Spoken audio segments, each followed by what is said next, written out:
The Ashes are retained. It comes without climax and it comes without triumphalism. It's hard to know exactly how to feel about it, particularly as it follows two of the most chastening days of cricket Australia has been subjected to. The rain saved Australia and the urn remains in our possession. It's an achievement, but it is not a celebration. And I don't think it diminishes the Oval terribly much as a decider for the series. While the trophy isn't up for grabs, judgment sits so heavily over what happens in the fifth test. The dismal Manchester forecast proved unerringly accurate. This looked like a 3-day test in prospects. Hindsight would suggest Australia cut its cloth not to lose an abbreviated match and were comprehensively outplayed by an opponent facing the necessity to play bullet-a-gate cricket. But seriously, cry me a river, England. The bleating coming from the other side of the world, honestly. You'd think there had never been a test match washed away and that the cliched bleak English weather had never assisted the home team's endeavours previously. This exact circumstance presented for England 10 years ago and they rejoiced unapologetically. Like so much in this series, the English are very selective in memory. England has shamelessly ordered pitches to suit a very particular style of cricket. Ben Stokes has won every toss and thus had the choice to play the matches to their best advantage. In defeat, they have claimed to be moral victors. They have applied the letter of the law and the spirit of the game selectively to suit their actions. They have excused their own foibles and errors and indulgences as the quest to entertain. And when they haven't been booing and abusing the Australians, they have whinged relentlessly. Perhaps this is where we should find our enjoyment this morning. England knew they had to win in 3 days at Old Trafford. They knew it. They indulged the Bairstow quest for a century on the third day and sacrificed 14 precious overs. And amidst boasts that England just needed 10 more overs to finish Australia on day 4, they got a bonus session and managed just 1 wicket in 30 overs. So cry me a river, England. They'll probably be blaming us for the shite weather next. Ashes cricket ties together series on series. The thrashing on these shores, that wasn't void. It ensured the advantages of possession of the urn. By winning the opening 2 matches, Australia tipped all the benefits in their favour, and that came home to roost overnight. So no, there's no celebration, and we at least have the good grace not to indulge in triumphalism. But the Ashes are ours on merit, and we shouldn't spend the day apologising for it. Wisdom and experience, that's what we need right now, and thankfully we have Robert Craddock with us. Hello to you, Crash. G'day, Gerard. Yeah, I must say I smile when you mention Piers Morgan because he's just the old-fashioned newspaper tabloid man, isn't he, who loves putting the hook in the water and he doesn't need to put a pilchard on it, does he? You know, the masses he baits Australia and Australians always jump on the hook straight away. But look, you're right. I felt Pat Cummins got it about right. That first innings of England will be remembered as one of the high points of baseball. A top credentialed Australian attack were slaughtered beyond belief. And that proved to England they can do anything against anyone. But, yeah, Australia's won the Ashes. Like you, I sense a bit of deflation in your voice because we were hoping for the contest and we were up for 2-2 to see what would happen in the last test, but it didn't happen. So how do you feel about it all over? It's an accomplishment to retain the Ashes over in England, but there's usually a sense of celebration which Australia is really not permitted to at the moment. Yeah, like you, I can't burst into tears for England because let's talk rub of the green. Well, they won 4 tosses in a row, which is extraordinary. That's a calculated advantage by chance in each test. Australia had the rub of the green with this test, which they would have lost if it hadn't been rained out. So it does balance itself out. And Australia lost Nathan Lyon. And the one thing I will say, the statistics, the deep diving statistics of this series are kooky. Yes. Like there's no Australian bowler averaging less than 29 runs per wicket or conceding less than 4 runs and over. Now, if you'd have put me in a room for a month and not showed me who won the test and said to me, Crash, this is the result after the fourth test, this is Australia's bowling figures, what would you say? I'd say, oh, Gerard, are England up by 2 tests? No, Australia have just won the Ashes. I'd go, what? So it's been a fabulous series because it's proved to England that baseball can exist with the top teams. They've changed, England. They're not the same team they were in Test 1, but where they were reckless. Now they're a bit more hard-nosed, and I think Australia's put that, let's just say, a pointy edge on baseball, a more robust edge when it's needed. So the second session on day 2, Crash, and this will stand as this is the emblem of baseball, 178 runs from 25 overs, and I've never seen in my time an Australian test team roughed up in quite such a way. They had nowhere to go. But the key for me, Gerard, was the session before that where they scored at just less than 4 runs and over. They need to put that cement filling in before they could do the fancy interior decorating that came in the second session. And that's what they didn't do in the first couple of tests. But I like Jason Gillespie's column on baseball. He said, the trouble is, he said, when you're a bowler and you start dropping a field back, you know, a sweeper here, a sweeper there, subconsciously you get a bit loose in your line and length. And little observations like that, which I hadn't thought of, I thought were brilliantly succinct because, you know, they struggled to put the ball on line and length because they knew they had this men on the fence. And the men on the fence weren't working because they were taking singles. And, so I've never seen an Australian team more clueless. And this is the dichotomy of what we're trying to pick apart today, Gerard, is that never has England felt a more rousing endorsement of what they're trying to do than they did in this test. They took the best team in the world and made them look like a club team. So they have got the blueprint now for the present and the future. They can persist with baseball because it works against the best of them, but they lost the urn. Yes, yes. That's cricket. So did you think, so I'm a bit, England were unlucky, but they have to accept their own role in this.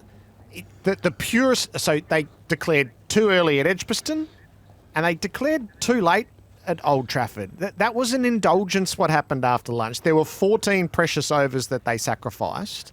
They had Australia 4 down at stumps, and the way that Wood was bowling, you could have suggested 14 more overs might have given them 3 more wickets. And then the 30 overs on day 4 in the gloomiest conditions would have been enough. I don't know. They got lost in the Bairstow idea, I reckon. Yep. Well, I thought, first up, the single biggest difference to me between the sides, which decided the Ashes, was the last thing that anyone thinks about. And you know what it was? The quality of the wicket keepers in the first 2 tests. Yep. Carey was just much, much better than Bairstow, who missed about 6 chances, and in 2 narrow tests, I reckon that's cost him the Ashes. I really do. Bairstow coming back from that broken ankle and just wasn't himself. Now, the declaration in this test, I get you, but I don't think it would have cost him the game. And they were, because those extra runs might have been vital that Anderson and Bairstow scored when Bairstow was 99 not out. So we can always go back, but I think given the fury at which they were scoring, I totally get what they were trying to do. They were trying to set it up by saying, if we can get 4 hours, we can win this game. And they didn't quite get there. So they were dead set unlucky. And Australia, I felt, Gerard, learnt a valuable lesson. And that is, as soon as you pick a team thinking draw, and I'd never really seen Australia do it before, but they did this time. They picked the team for the draw and the weather. They did. And you start thinking draw, and I think it dulls your edge a bit. I just felt there was a dullness about Australia in this game, that they were not that viperous edge we're used from an Australian cricket team, and this draw mentality came into it. They will deny that. I know they will, if you put it to them. But that was the team they picked, the extra long batting, the extra long bowling, and we've only got a draw for the Ashes and 2 days of rain to forecast. They actually got it right. But gee, it was risky. It could have backfired at any point. They definitely cut their cloth not to lose in 3 days. Yep. And and so we didn't see what we normally see. I'm interested, the long-term ramifications of the fast bowling captain who has those 2 days in the field. So it was exposing. That's the sum of fears around the history of it, isn't it? That's why it's not done. And when the captain's bowling goes off and he's trying to work through that, and they didn't know what they were doing from over to over with their fields, it seemed like sometimes there were too many of them having to say, and sometimes it seemed there were not enough of them. And you would have seen Darren Berry's comments, I'm sure. It's really interesting to watch what the long-term ripple effect of those days, which we've theorised around, but there they were in front of us. Yeah, exactly. And I remember on the day Pat Cummins got the Australian captaincy, I rang up Alan Border and he went, I'll support it. But he said, I've got to tell you this, mate. You have days when you're lying in your bed at 2 a.m. looking at the ceiling thinking, I knew I should have put that guy squarer, and I knew I should have said this to this guy. Or, he said, the game, you've got to watch every ball, and the game gets you in the end when you're captain. He said he will have to be Superman Cummins to do it, but he certainly could never have predicted an assault like this. I mean, for 570 runs at nearly 6 runs and over, that's absolutely blistering, isn't it?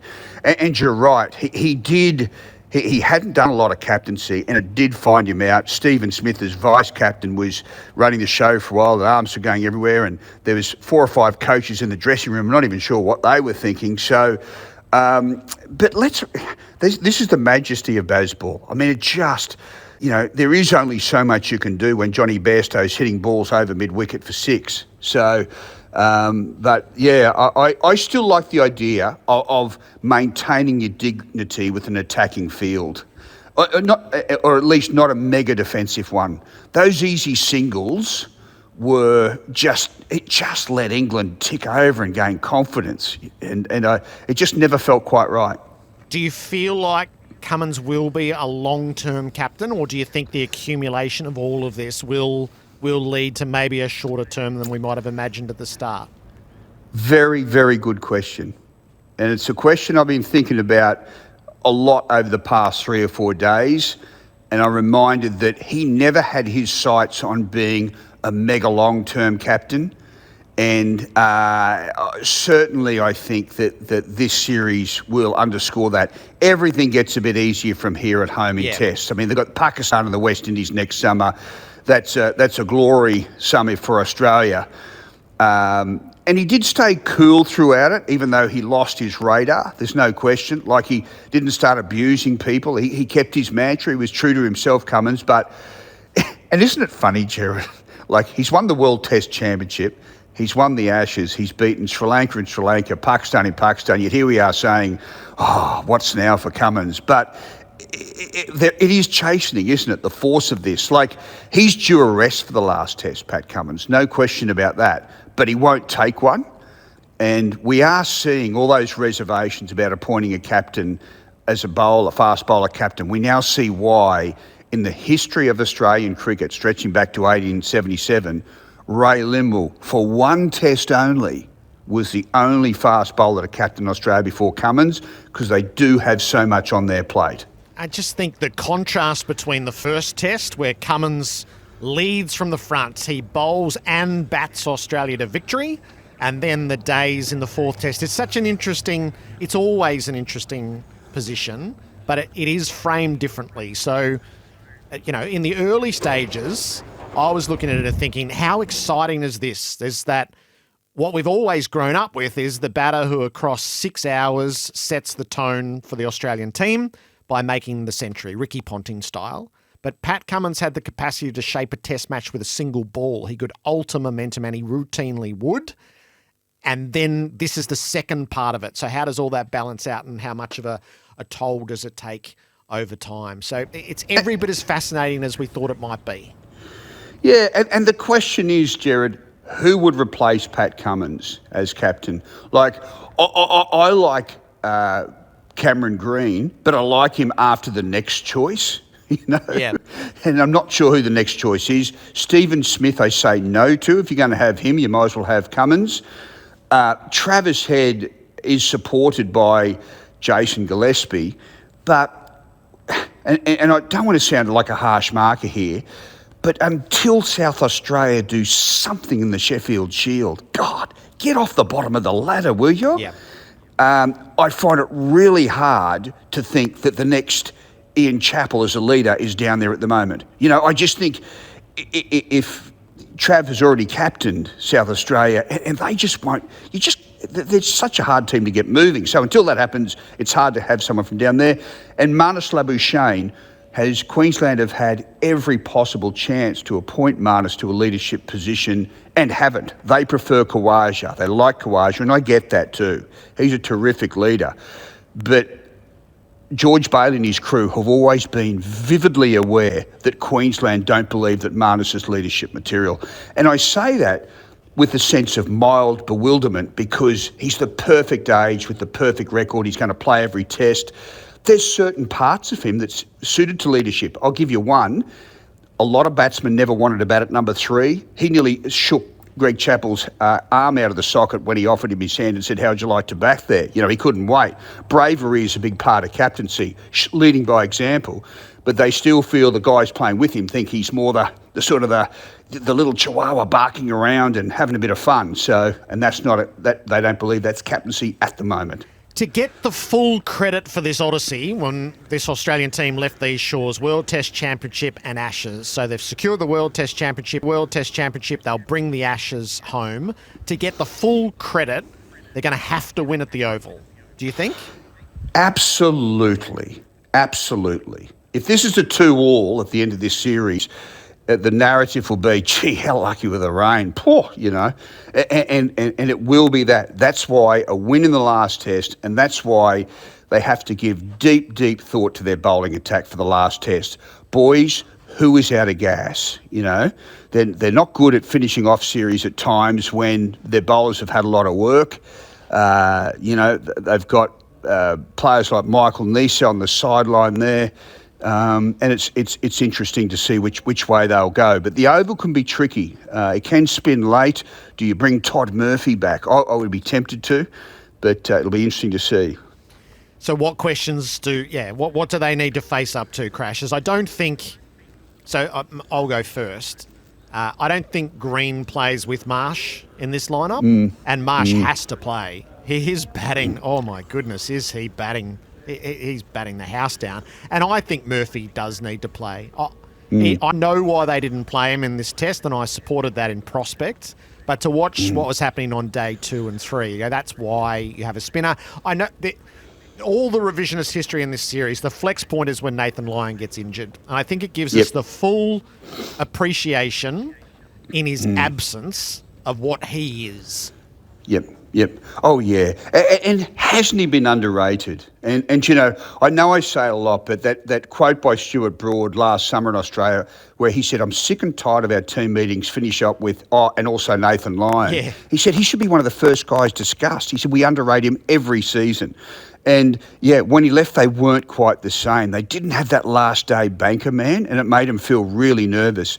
I think you're right. And I don't think it hurt about Cameron Green, and I don't think it would hurt him at all to be dropped, Gerard, because Ricky Ponting, when he was a kid, went in and out of the team. Stephen Waugh went in and out of the team. You know, and so a lot of all-rounders do take time to blossom. We recall Richie Benaud as one of the greatest of the lot, and yet he took an enormous amount of time to hit his straps, Richie. So Cameron Green, fine prospect though he is, a future Australian captain in my book, I don't mind if he has a rest occasionally. And Mitchell Marsh has put 4 very useful innings together. 4 out of 4, like really good, like just holding the fort innings. There was the blitzkrieg of the 3rd test, the century to run a ball, and he's shown 4 different gears in 4 different innings. And that's what I like about him, because Mitch was always bam, bam from the Flintstones, wasn't he? Yeah. Smack, bang, wallop. Yet he's got softer hands now. He's worked on that, and it's coming through at his game. I know what you think of the Marsh boys, Gerard. Yeah.